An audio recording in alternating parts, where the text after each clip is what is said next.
and there's Yeah. no re-recording. Amazing. Okay, we're ready. Press record. Let's go start.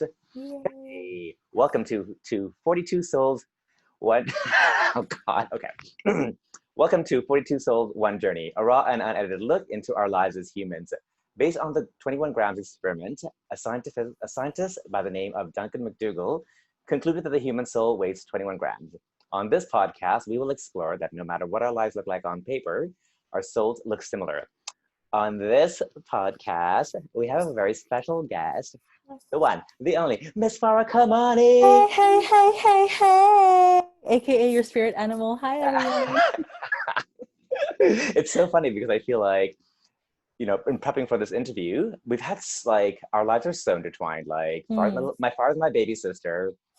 Okay, so I've gone ahead and say it. I am not an only child. Yeah. I am the elder of a few. Yeah. And here's my baby sister. Yeah, so it's so funny. Like I was trying to recap. I think of how this conversation would go. And because we've known each other for so long, there's so many points that I could touch at. And I was like, oh my God, what about this? Oh my God, what about that? And I was like, okay, Shavik, like just relax. It's going to be fine. Yeah. But I feel like we talk regularly, but I have so many things we could keep talking about. But this idea that we are soul animals is so true. Yeah, absolutely. And I think it's bizarre because I think like my narrative in life was always, you're Shafiq and Slima's little sister, which I hated because I had no identity then, but now I love it because it's a reminder that I'm the youngest and not a middle sister, I'm the youngest. Right. But I think you were one of the first people that allowed me to really reflect on the fact that like age really has nothing to do with reflection or growth or journey or evolution. Like a lot of us are going through a lot of these same things at the same time and they manifest differently, but they show up for us really similarly. And I think that that's been a really unique thing in our relationship, that things show up for us very similarly. And that regardless of our age gap, like I think you and I have a very similar processing model that we adopt, and we're like, okay, it's painful, cool, we're gonna let it be painful, we're gonna sit in it, we're gonna whatever, let it be gross. Yeah. And then we you figure out a way to mold it and shape it, and give shape to your pain and own it, and use it in a productive way. Versus I think Shamaz and Salima kind of deal with their stuff a little bit differently, so it's very, very differently. So it's I always reflect back on that I'm like, it was so cool to grow up with three siblings that like I know are good people, and everything that they talk about comes from a good place. But I think in order for me to reflect on my own adoption process of how I choose to adopt, it's like, I've taken really good things from each of you, but I think mine is the most similar to yours by far. It's so funny because I think like one of my first questions is like, do you remember our first meeting? And so I'll tell you about my first meeting with you. Okay. So I don't remember because Salima is our first sister, like I have a very vivid memory of remembering her. Yeah. Not, we're going to try not to compare the two of you throughout the whole thing, but. Not so much one that came 8 years later, yeah. Yeah. But I remember going into the crib and seeing Salima's face. For you, I don't remember seeing your face in the crib. I remember this excitement of being like 13 and getting on the bus from North York down to downtown Dundas Square to go pick up a toy from the Eden Center because it was the same width as you, to bring it to the hospital. Yeah. And then I don't remember looking at you. Like the fun part was the toy. I get it. Yeah. This idea that this was cute little human being come into our life, and I could find a connection before I even got there. And then I have really good memories of you as like when I was 16 and you were 2 or 3, and we like how fun you are, and you started walking and doing all these like really, I don't know what they were called, but like the fun stuff. But I don't remember you as a baby. That was just a weird, like, I remember Salima so much as a baby, but I don't remember you as a baby. I remember you as a 2 or 3 year old. And I wonder if like it just wasn't involved in your life at that point, like when you were a baby, because I was a teenager and I was being all cool. A teenager. Yeah. I also feel like, how much interaction can you have with the baby when they're that young? Like I'm just attached to my mom at that point, right? Like I'm just like, feed me, burp me, put me to sleep.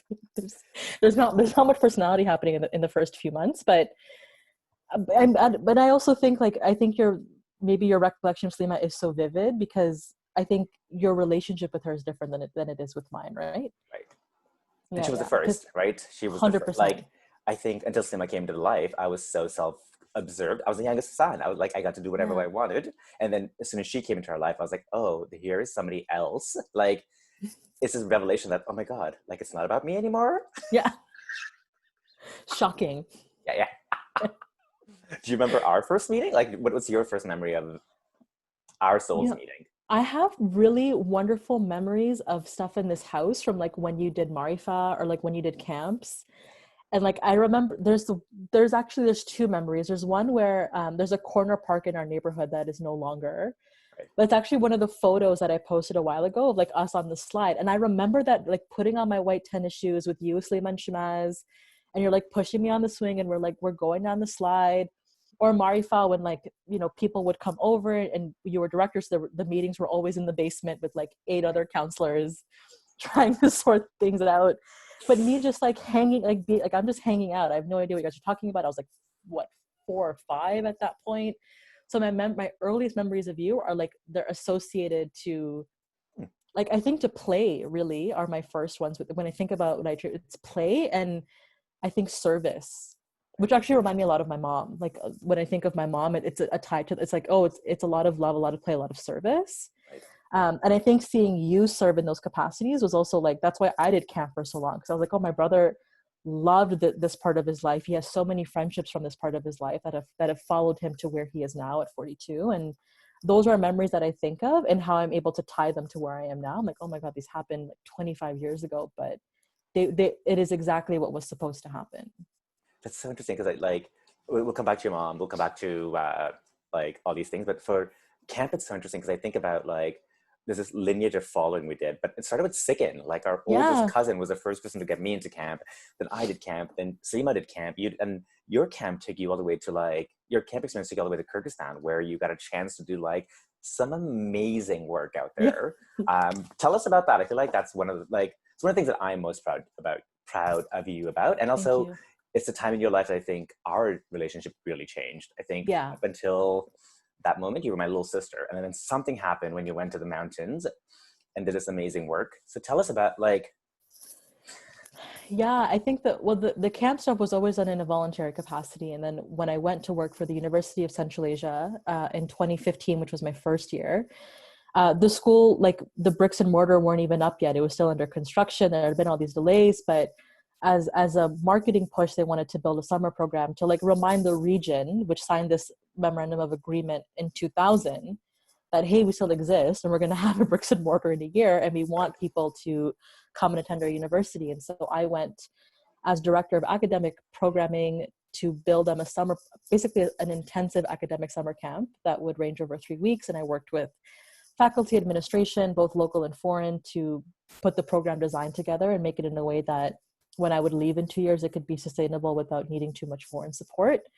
And that experience, I think, changed my life in a lot of different ways. I think it was the first time I traveled by myself. It was the first time I was in a director role. It was the first time where I was working with a budget of like $500,000 and had crazy amounts of pressure from a boss that I really admired, that was also very demanding, and also working amongst my peers, like people like Nathan, people that I've grown up with, to do this work. But I think it's those moments where I think prior to me, camp was this mode of like, I want to escape from stuff because I wasn't able to find a way to deal with it locally. Yeah. Whereas I think Kyrgyzstan was a way for me to, I wasn't escaping. I felt like I was running towards something as opposed to running away from something. Ooh. Whereas I feel like with camp, it was me running away from something. And then I just happened to get this really rich experience out of being in camp. But Kyrgyzstan, I think, was the first time where I was like, no, this is what the rest of my life's work should be. That's so interesting. I feel like I didn't know that about you. I didn't know that that's what you were feeling when you were going to camp. I knew there were like an escape from what was happening. There was a chance for you to go, like, it was just summer thing. Like, we knew this would Farrah in the summertime, but we all did that in the summertime. So it was like, you know, it's where we live in the summer. But I didn't realize it was like, now looking back, of course, it was an escape. Yeah. Because I mean, I think that was about the time that we started living together in one house. Yeah. Right. I always think about like, so again, this timeline is so amazing because I go from like, you're a baby to you're my little sister. Right. And there's peak moments where some really great soul connections happened, but you were still my little sister. And then something switched in that household that you went from being my little sister to being a soulmate. But before that, it was just like this little sister, and we had so many experiences in between that. Like, we didn't move into that house until like 2012, I think. Yeah. So it's like 22. And you were born, okay, so 22 years of your life, you were still my little sister. And it was something about that point that switched it.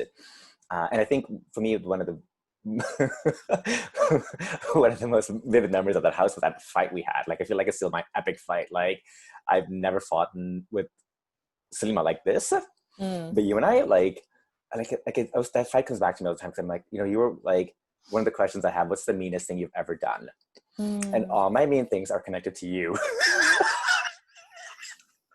For some reason, I felt like That's so funny. From a kid that I was allowed, or I could be mean to, I could test these things out with you, right? Like, so one of the things I recollect all the time is like, we would play Monopoly with you. We would see you cheat, and we would try to make you cry, and then we would make you run to the bathroom to go cry in there because you couldn't cry in public.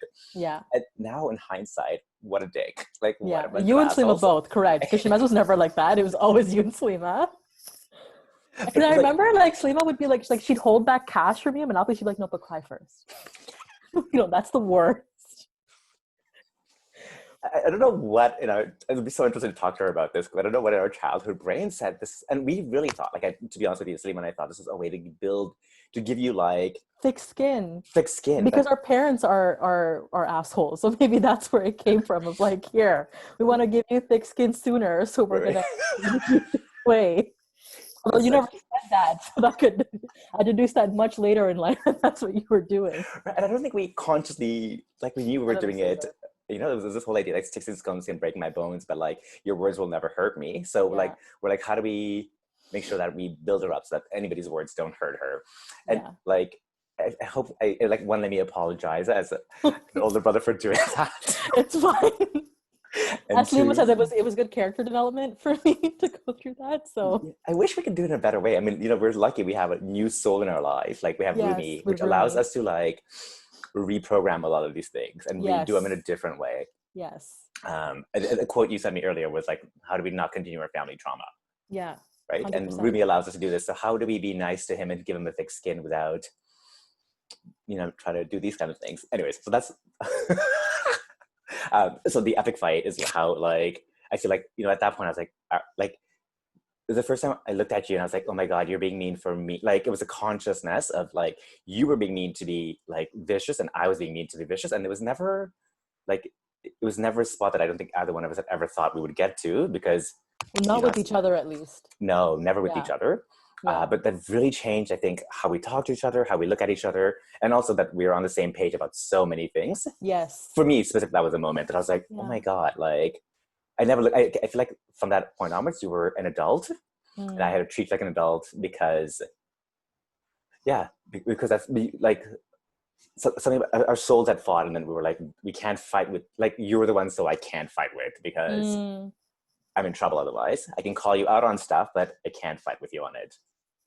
Yeah. Which I actually don't remember that fight. I remember saying something to you that was not nice.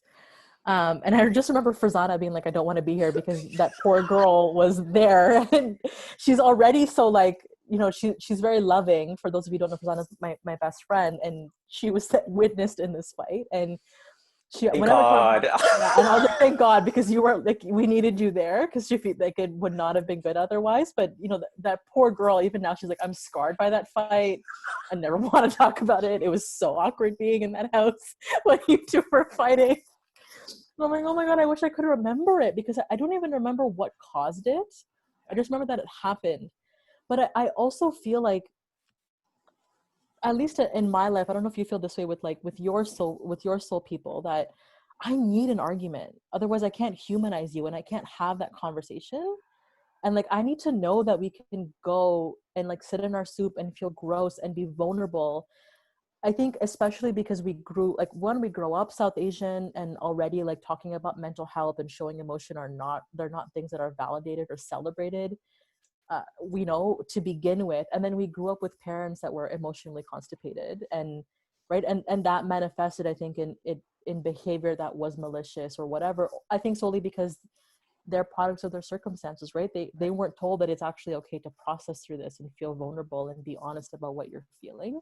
Right. Whereas I think and when I say we, I think specifically me and Salima try to make an active effort to be like, we can take the good from our parents, but we're not inheriting their trauma. And so I'm actively like, I actively know that my reality doesn't have to look like my parents.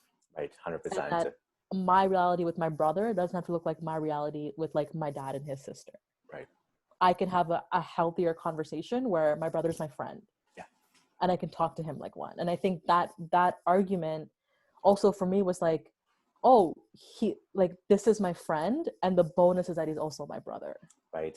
Or vice versa. Like, he's my brother, and the bonus is that he's also my friend. And so we can have these conversations that are real and vulnerable, and know that the foundation of us is always love, which makes getting to the harder, I think, easier. Yeah. I think you nailed it. Like, I feel like you're right. That moment was definitely one with like, it humanized you. You were no longer my little sister. You were somebody that like my soul could connect to and have a conversation with. And also, I think I saw pain in you for the first time. There was like, that whole situation was very pain driven, like us leaving the house where we were, but the first time seeing those words come out of your mouth and how much pain was behind that, because the words were viciously mean, but they were, and your dad, like, you meant, no, I mean, you meant to aim and hurt. And I did the same thing too. Like, I was like, this bitch, you want to fight? Like, you know, I was bring like, it. Yeah. I was like, you think you're a bigger? See you next Tuesday. Let's go for this. And then like, it took me a few days because remember like normally I feel like I would apologize because that's what Big Brother's supposed to do. But I was like mad. And Selena came to me twice and she's like, you made her cry, go apologize. And I was like, fuck you. Like, I was like, that bitch deserved it. And one, I never speak to her like that. Two, I would never think that I would ever say that about you. And then that moment was really like, and then I remember going like, okay, like our pain is similar. Yeah. And that fight came from a similar pain. And when I recognized that, I was like, great, now it's your job to go and apologize. Which and I'm grateful that you did, because I don't think I would have had the tools to know how to do that. Right. And I think for me, at least, like, I was such a sensitive kid. Yeah. And I'm still sensitive now, but I was such a sensitive kid, and I'm an empath through and through. Like, I still carry a lot of my mother's pain with me, even though she's gone. And it was like beaten into me that it was not okay to be sensitive. So I always dealt with my pain, and I cried alone. I journaled alone. I never let people into that space until I would say my mid-20s. Right. When you and I built our relationship, when I think even with Salima, like, I think Salima has always kind of been this protective force for me. And I think only recently has she seen me as like, oh, my little sister's also an adult who like has opinions and thoughts and reads books and, you know, is getting a master's degree. So like, I think that narrative protected all of us in a very particular way. But at a certain point, it stopped serving us to see each other that way. Yeah, 100%. I also think that's like, you know, so two things came up. So this morning at Darius's, at the artist morning. Shout out to Darius, Bashar for it. It's amazing. He said the closing question was, the whole thing was about, you know, we have this theory that we choose our family when we come into this world, or we choose our parents. And the whole meditation was based around your soul and your body. And he goes, what would change in your life if you fully believe that your human is your soulmate? So your soul picked this human to be a part of, and that's your soulmate. And I remember being like, oh my God, like, I never thought of my soul picking me. I always thought of my soul picking the family, but also you're right, this human body that. It's true, because this is the vessel where we're spiritual beings having a human experience, not the other way around. So of course, that makes complete sense. Of course our souls chose us. That makes complete sense. I know. That guy comes up with some good stuff. Yeah, I mean, for those of you, all our artist friends out there who haven't tried it, Artist Morning, I'll put a link in this somewhere. Yeah. He's fantastic. Yeah. So how are you feeling today? How are you feeling today? It's good. It's so odd. Like I was talking to Farzana before I called you, before I logged into Zoom. I'm like, I'm talking to Shafi. She's like, great. I can't wait to watch it. When we're not going to fight. We might, who knows? Yeah, which is fine. It's our space, so I have no problem with it. But it was so awkward because I was like, why am I nervous? I'm talking to my brother. But I think it's nervous. I'm like, oh, this is a lens for other people to see our relationship. And it's like, oh, it's not just like Dijon, who's my partner, or Farzana, who's another soul person, but it's like, oh, Shafiq's friends who I don't know will also see this. And like people who know, but also the cool thing is like people who know of me and Salima will be like, oh, when he talks about Farrah, this is who she is. When he talks about Salima, this is who she is. So, but it was weird. I was like, oh, I'm never nervous to talk about my brother. So it was so awkward to be like, oh, that's how I felt this morning, was like, just, I've never felt nervous about talking to you in my life. And I'm like, oh, at 30 on a recorded session, it was weird to think of it that way. I feel the same way. I've been freaking out about this for the last 2 days. Yeah. Like, specifically, you called me on Sunday and we had a conversation, like a really in-depth conversation about addiction and the book you're reading. Yeah. And you apologized you apologized in that moment. And I remember and I apologized for being like, I think we had a real moment, and that for me was lingered on. It's also been a year. Like, I feel like this has been a year. Like, we lost 2 of our matriarchs who guided us, who got us here. And like, as great as I'm about feelings, being vulnerable on a podcast is not something that it's like much different. 100%. Like, I'm happy to cry with you, but I was like, oh my God, what if I end up crying here? And I really had to be like, it's okay. Like, this is, it's raw and unedited. This is what you want to go with. Yeah. And Ma's spirit was around me all day yesterday. Like, that was my favorite. She's like, watch yourself. Yeah. So like it was just a heavy feeling. I cried. I watched Queer Eye, specifically the one about Mama Tammy, and just like balls, because right, and like it was so good to have it, because and I was like, Shafiq, just let it go. Like, if this can happen, then you just have to, like, so I've been nervous about talking to you as well, because 1, there's a million directions. 2, we've had such a heavy year in terms of loss, and the people we've lost are so special. Were so special to us. Yeah. That I wasn't sure where we were going to go with this. I think mine was similar, but I think it's, for me, it's just odd to be like, oh, other people are going to watch this. But that, I mean, I think it's a good lesson in general for like us as people, that, oh, it shouldn't matter who's watching, because we're going to be who we want to be anyway. That's so true. And it's taken so long to get here. Like, yeah. We can sit in our truth. Yeah. How other people deal with it is their problem. You know, also, like, Raheem reminds me, I'm like, oh, Uncle Mark reminded me this. He's like, you're going to put this all on public? And I was like, yeah. He goes, okay. Like, this idea that the podcast is one way for me to heal and be healthy, but also put the stuff out there, just talk about it, because like, what the fuck am I doing with it? It's guided my life. Like, the fear and the shame has guided my life for so long, and constricted me from doing and being who I am, that I just, like, I don't care. You don't like it, go find something else, a podcast.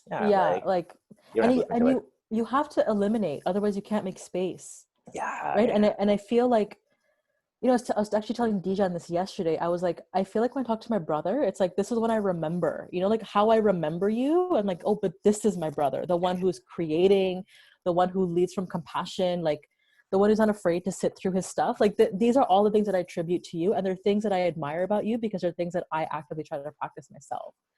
Like when I'm going through pain and I'm like, no, just like listen to some sad Avril Lavigne and like work it out. You know what I mean? Like get it out of your system. But it's something that I learned from you. Like my benchmark of like, it's okay to be vulnerable and work through it stems from my big brother telling me it's okay for me to do it. So that's, like, so weird. Yeah, because I think for me, it's you. But for me, it's you. That's the so weirdest thing. Like, yeah, no, for me, it's always you. It's always like, no, sit in your soup. And I actually remember this moment of like, this was when my mom, like when we knew that my mom was not going to survive past a few weeks. And I remember calling Farzana and I was like, I had never cried. I was like pleading with God. Like I was like bargaining with him, but I had never cried that much. Like normally I was like, oh, just cry in the shower where nobody can hear you because you need to work it out. But I also felt like my dad was coming to me for support. Salima was coming to me for support. And like, I was spending 11-hour days with my mom, that I was like, if I'm not present and I'm not showing that like, I'm here to fight for my mom, other people, I don't want them to give up, because the point is for us to fight regardless of whatever the end is. But I remember in that feeling, I was like, oh, but Shafiq taught me this, that like, it's okay to have this like gross, visceral cry and just to like release it, because if you don't, it occupies space and you can't let other guests come in. Like I couldn't be warrior Farrah if sad Farrah was sitting there having chai. You know what I mean? She needed to get the hell out because warrior Farrah needed to show up, and she needed to do X, Y, and Z to make sure that her family was okay. Oh, honey, and you showed up so hard. Like I, I look back, like, so for the viewers who don't know us, like, so family dynamic first, I guess. So Right. Farah's mom and Farah's dad. No, Farah's dad and my dad are brothers. Farah's mom and my mom are sisters. So it's two brothers married, two sisters. My mom has two boys. My brother Shamaz and I. Farah's mom had two.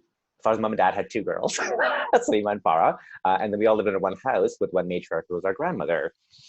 So we were raised by two sets of parents with two very different skill sets, and all guided by our grandmother. Mm-hmm. So even though we tell people we're brother and sister because we don't feel differently, we're like technically on paper first cousins on both sides. Yeah. And our parents raised us that way. Like your parents were like, no, Salima and Farah are your sisters, and my parents were, no, Shafiq and Shamaz are your brothers. Yeah. It was always that. I never, like, until an outside force said something differently, we never thought differently, right? Like, and we go to Kane, which is our prayer space, and somebody would be like, no, they're like, no, that's your cousin sister. And I would just be like, fuck get out of here. Like, why are you saying that? We until now still don't see a difference, I don't think. Like, and we know our truth, right? Like that dynamic we know existed, and we had a very unique dynamic of like having two families under one roof for a very long time. And I love the fact that our parents, that like there isn't a difference. Like there's four of us and there's always four of us. Right. And it's so funny, like we talk about like we have a soul connection, but I also think about like how much of a soul connection our mothers had, right? So like they're born on the same date, 10 years apart. 10 years apart. Yeah. And our dads have very similar as people as well. So it's a weird sense where like everybody in our family had a soul contract with each other. They 100%. All came in, and we see it more now, but they all came in saying, cool, we're going to come together and do that. Like, like our moms are like, no matter which mom you went to, it was the same, because they were brought up by the same woman and man, they had the same baseline. Yeah, 100%. It was always based in service and religion and giving back. And their sacrifice was the same, right? And our dad's exactly the same. They were brought up by the same parents, so they have the very same vibe. Sometimes the very same asshole. Correct. So like for us to feel any different, it's like, no, like we're the same person, right? Like our baseline is the same. So there we go. So this year, Gulzar, who's Salima and Farah's mom, and I mean, I don't feel any differently than my mom, passed away from stage 4 cancer. And it was just a tough fight. So February is when she passed away. And right after that, our grandmother passed away. Both these women, again, I saw soul contract, weird soul 100%. Contract, were fighting, like, and their end looked the same. They were both like in suffering. We took them off any support system, and that's how they both passed away. And they both lived in the same house for decades. They were each other's friends at some time, each other's enemies the other time. It was such a, I don't know, they fought the same way, and we had to fight for them the same way because they taught us that. Yeah. How do you feel? I mean, I don't know if I'm going to bring that up today, but how do you feel like now that you look back and think about Gulzar? How do you feel? Like, how do you feel about that moment in life? Like, you really soldiered up. As somebody who looked at you as my younger sister, and then at that point, I don't think any of us were. Like, we were all equal playing fields across the board. Those last few months, everybody came in. Like, if you were my dad or you were my grandfather, we all came in at the same point. We're like, great, we're all at the same level fighting because we all have the skill set, and some didn't have a skill set to fight. Like, now that you think back to that moment, how do you feel? Like, tell me about it. How do you feel? I'm so much more comfortable with the pain. I think before, the pain used to govern a lot of my body and my mind, but now I can navigate it better, which I'm grateful for, because grief is an odd ebb and flow, and grief shows up differently at different times. And I'm very lucky that I have very close people to me, including my partner, who lost Dijon lost his dad when he was 29. I lost my mom when I was 29. He lost his dad a few weeks before he turned 30. I lost my mom 6 weeks before I turned 30. So, and then I have Arif and like other people that have lost parents that they were really close with. So I think how I feel about it now is like the sun's out, for example. And like yesterday, the moon was like super bright looking into my room. And, I think even before my mom got sick, I fought a lot for her. a lot. And in what I thought was right for her, even if she thought it wasn't. Mm-hmm. And so I am incredibly grateful that I got to be the one that was like up and center with my mom, and like going to radiation with her, and like, you know, sitting through palliative care 11 hours a day for 4 months. I'm grateful for all of that. And I'm actually very grateful for Ma, because if it hadn't, because what I did for my mom is very similar to what I did for Ma. Like when Ma first started getting sick, like I was overnight at the hospital. I was there during the day, 11 hours, feeding her when she was delirious, changing her diaper, like similar things what I did to my mom. Mm-hmm. And I remember it being so painful, because Ma was such a big thing of safety for me when I was younger, that like seeing her age was like, it was a very selfish way of looking at it, but I was like, I'm gonna get abandoned soon. So like you better buck up and you better get some thick skin, because like your safety is not going to be here. And then, I mean, her and Mom both passed 4 days apart, or 2 days apart. So how I think of it now is, I think of it that like, it's still painful. I can't remember them past their illness, which is that's what bothers me the most. Mm-hmm. That like I can remember Ma more than my mom. And I also think I was ready to let go of Ma a long time ago. Like she would always tell me that Dada Papa's calling her. I know how much she loved her husband. I was like, no, I wanted her to go. Like I'm like, go dance with him, go hold his hand. Like all her sisters and her siblings passed before her. They're all younger than her. So for Ma, well, even when I think of it now, like there's just joy. I'm so happy that she is reunited with the divine. I'm happy she's with her husband. Like those things make me happy. With my mother, I think like there's ebbs and flows. I'm happy because she's free. I think this life dealt her a really shitty hand. But pain because she left me with the parents that I don't care for. So like the two parents that I actually had a relationship with and are the ones that are gone. But how I think of it now is, you know, I think my mother and Ma allowed me to be angry. Yeah.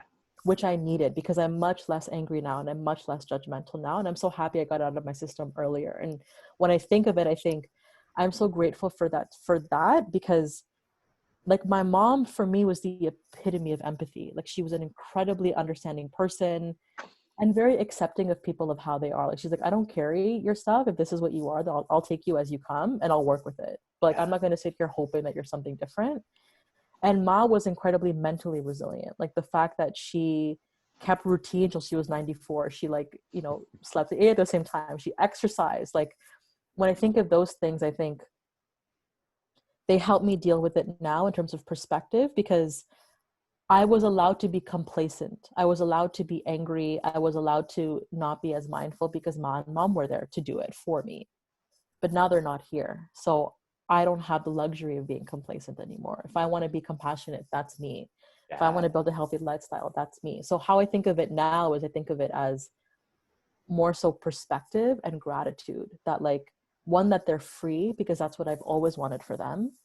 And two, that I know that they've given me everything I need to succeed and all the tools that I need to like, honestly make sure that like you and Slima are okay. Thank you. I mean, I think across the board, I feel this exact same way. Like, if they were still here, they would be sheltering from things that we probably wouldn't have done. Yeah. And to see something interesting, like they, you know, if they were still here, do you think like your relationship with your dad now is so different? You're trying to build. If they were still here, you probably wouldn't be doing any of this stuff. Like, no, my mom was a buffer. Yeah, but I feel like that's such a like. I think your dad's a great person. I think there's moments where as I get older, I have a different perspective about how we as humans, how our soul's journey as humans and things we do. And you know, in my addiction for the last couple of years, I feel like I went through each male person in our family, right? So like I became my dad at some point. I became Shamaz. I became your dad, and I have a different empathetic point of view, which you will get, I know, when you get older. But if I mean, you know, you're getting an opportunity to sort of rebuild or reconstruct this relationship with him, and maybe see the guy that we remember when we were younger, which wouldn't have happened. And your mom and ma left you all the tools because they showed by example how to live those tools, right? You want to be healthy. You want to live until you're 92. You're exercising every day, no matter what. You're eating the exact same food. Like you're doing these things because that's what's going to keep you healthy. And if you want to be kind, you want to be, what's the word where like your mom had no expectations of people. She accepted like unconditional love and not having expectations were her gift to us. Like she taught us that by living that and showing that. 100%. which I still have a really hard time with.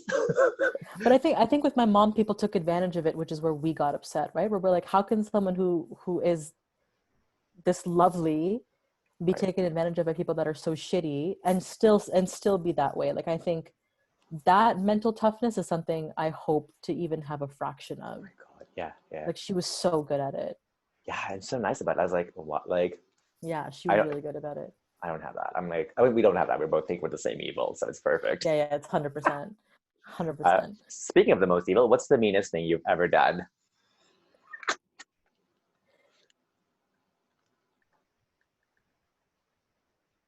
I don't think of myself as mean, but I can get mean when I'm tested, Okay. because I have no problem speaking truth to power. Yeah. One of my one of my introduction points of you was like the accountability Nazi. Yeah, yeah, that is 100% me. From the day you were 5, like Yeah, you yes. will hold anybody and ever be accountable to a point. Yeah, like I'm like, that's not okay. Now Yeah. I can be nicer about it. Before I wasn't as nice about it. Now I'm a lot nicer about it. Are What's you? the most I've ever done? I think I'm actively trying to be nicer about Okay, it. okay, that's Yeah, different. yeah. I can feel how I feel, but I can't be mean about it, as you famously said to me It before was my mother's Dijon. funeral. Dijon said that to you. I just reinforced it. Oh yes, that's right. He did say that to Yeah, me. let's give props where it's due. He said some good things to me in my lifetime. What's the meanest thing I've ever said? I mean, what I said to you was pretty mean. Now that You I think of it, I laugh. do you Well, I remember? remember what I said to you. Yeah, Oh, okay. I was like, you're something along the lines like you're the same as every other Kamani man. Yeah. Like, you know, in our family is a bit of an insult, but At that point, I feel like at that point, my perspective does change a bit, but definitely at that point, like we were mine too. actively. And it wasn't coming from. It was coming from. No, we have shitty Kamani men. I'm grouping you with those shitty Kamani men. Yeah, you meant to hurt 110%. Yeah. That was poignant. Like you were Yeah. like, "Ugh." Very sorry. It's like because I think I responded back being like, yeah, that's a comment that Nazir's daughter would say to me. So I Yes. remember responding back in just as much of a cunty way because I was like, because I was It's hurt. true. My hurt was responding Yeah. back to hurt. I Yeah. was hurt too. I just wish I remembered. Actually, I don't care to remember. No, yeah. Yeah. I'll remember it for you. Yeah. And for Zana. Zana. Poor girl, she's like stuck with it for the rest of her life, right? Yeah. Other mean things. I remember Slima and I got into a fight once when I was young. She tried to punch me and missed. Yeah. Really? Or like hit me and missed. And I like stormed out of the house. But most of my mean stuff has been directed towards my dad. Like, I've said a lot of mean things to my dad. Yeah. I have like a wheelhouse of things that I've said to my father. But I can't think of one that sticks out because I feel like at least I haven't had that moment where I'm like, oh, I was really mean, because I felt, at least with my dad, because I felt so much injustice in decisions that he was making. Right. I didn't feel like it was being mean. I was like, oh, well, other people have normalized horrible behavior. I'm here to tell you it's not okay. Yeah. It's your accountability, not even that sort of. Yeah. Correct. So when I think of mean, I think of, what I said to you. Mm-hmm. I'm sure I've been mean to Farzana again, and Dijon, both of them, I'm sure. But I can't think of a specific one. I mean, if you have one, please share. No, my meanness all comes about how I behaved as a horrible brother when I was younger with you. So Right. they'll show up a lot in the podcast. How do you choose love? I choose love based on so my intention when I meet people is always love. Like, my intention is if I have an opinion of you that is not great, I want to be proved wrong. I don't want to hold that opinion of you. So my approach to love is that. My approach to love is like being okay to change your opinion of somebody, and to reflect on, like, is this coming from, like, is it me projecting? Is it a preconceived template I'm using? Or is it like an insecurity? So that's how I choose it, I think, is if you trigger something in me that causes me to reflect, chances are you're going to be my people, because I know what that feeling is like. Right. And I think the choice for love, to give love and to receive it, comes from honoring the fact that we can be honest with each other as a way to encourage us to be honest with ourselves. Ooh, I love that. Yeah. To be honest, because I think you're Let's Yeah. with that. That's a really great point. Like, if you can be honest, I'm here for you no matter what you do. Like, if you can be honest, I can work with that. Right. everyone, we're all growing and evolving and doing stuff, but if you can be honest, I can work with that. But if you're lying to me or you're like keeping me at a distance, I can't do much with that. Right. It's so funny. I feel like, like one of the things I talk about, like that was my template for going through addiction, to come out the other end. Mm. In order to be at a better side of it, no matter where I was, I had to be honest. And I always talk about, like, one of the premises of this podcast was that in my journey of meth addiction, all my friends and family were always like, we love you. Be honest with us, no matter what. You said it, Father said it, like everybody who will eventually get on this podcast said that. Yeah. To the very end, which is something I never heard in the rooms.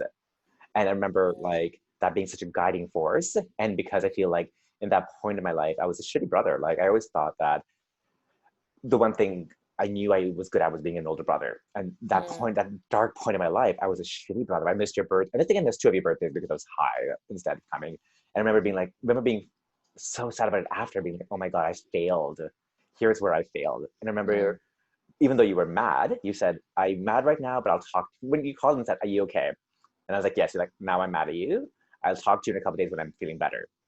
And then we had an honest conversation. I remember being like, okay, like the best, like I don't, the addiction just takes over, and I didn't have control over it at that point. And I don't know if I ever will, but when I'm dishonest about it, it hurts even more. So I remember that being such a big part about like having your soul in my life, is that I was like, okay, that's my guiding force across the board. So I love that that's how you choose love. Yeah, 100%. And I think, I mean, we have addicts in our family, but I don't think I liked any of them enough to like, right, to unfortunately, in hindsight, I wish I did, because I think it would have allowed me to be more empathetic. But you were the first person where, like, when you told me what you were struggling with, I was like going into like, intellectualization's my mode, right? So I was like, oh, find articles, find books, like read memoirs. How are people? Yeah, read. Because I think if I can come through a lens of academia with it, then I can deconstruct it and let it live in the other parts, right? The psychology, the love, the spirit, the whatever.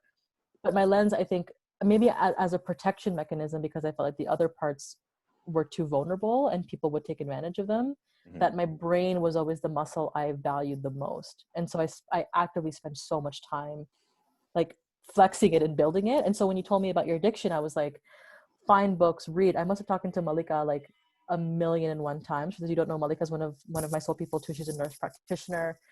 Because I wanted to learn, like, what does meth do to like cognition? Like, how does it rewire the brain? And then it was like the sociopolitics. Oh, like, what does it look like when you're South Asian and queer, and like what's normalized in the queer community? Because it's different when you're an ally, right? Like, it's what I see in an ally space is not my truth, and my reality is different than hearing it from someone who actually is part of that community. And then they'd be like, okay, how does this work into like our family dynamic, and what are things that like that we've inherited that like sit in our body and take up space? And then how does that work with like my brother, who's like one of my favorite people, that like this is manifesting for him? And so for me, like that book I read of Jesse Thistle's memoir, like that was the first book where I was like, oh, I understand. Like I understood the statistics. I went to that session with Uncle Mark around stats around meth and queer men who use it, and that, that more academic lens, really, because Salima asked me like, what does it does? And then I explained it to her like, oh, let me tell you about this article I read and how, whatever. But I think you were the first addict where I was like, I can't help him if I don't understand. Right. And like, I've dealt with my own addiction stuff with like food, for example, like because we're a family of big emotional eaters, like that's a form of addiction, but its output and how it manifests was different than meth. And so when you told me, it was a very active, conscious, intentional, like, learn what you can, because maybe your brother might ask you too, and you need to make sure that like you know where to go, like what are resources, what can you do. Well, I thank you, and I love you for doing that, because I don't think I wouldn't be here if it wasn't for that. And as I was learning and growing at that point, so were you, and it was so nice to have you come along on the journey with me. I mean, our journey's not over. Yeah. So I can't wait. Like, if there's any proof that our souls are journeying together, this would be it. And I can't 100%. Wait to continue with it. Okay, so we're over time. Okay. So I'm going to wrap up by going and to give you one word, and you're going to back with one word back. Okay, ready? Okay. Music. Love. Memory. You. The one word. Oh, sorry. Okay, go. You.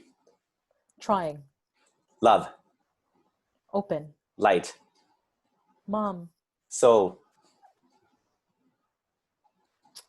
Soul. Why is it coming to me? Soul. Grounded. Family. Teachers. I love you. Thank you I love for you being too. a part of this journey. Oh my God, thank you for having me. This was so fantastic. Yeah, I can't wait till we do it again because I feel like it'll happen. Yeah. I want to thank everybody out there for taking time out of their busy schedule to tune in and listen to our souls kiki. Tune in next week for another opportunity for our souls to explore another journey called life. I'm not going to tell you who it is because I did that last week and then I had to replace my sister with the sister. Yeah. So The backup sister. all right, love you. Love you.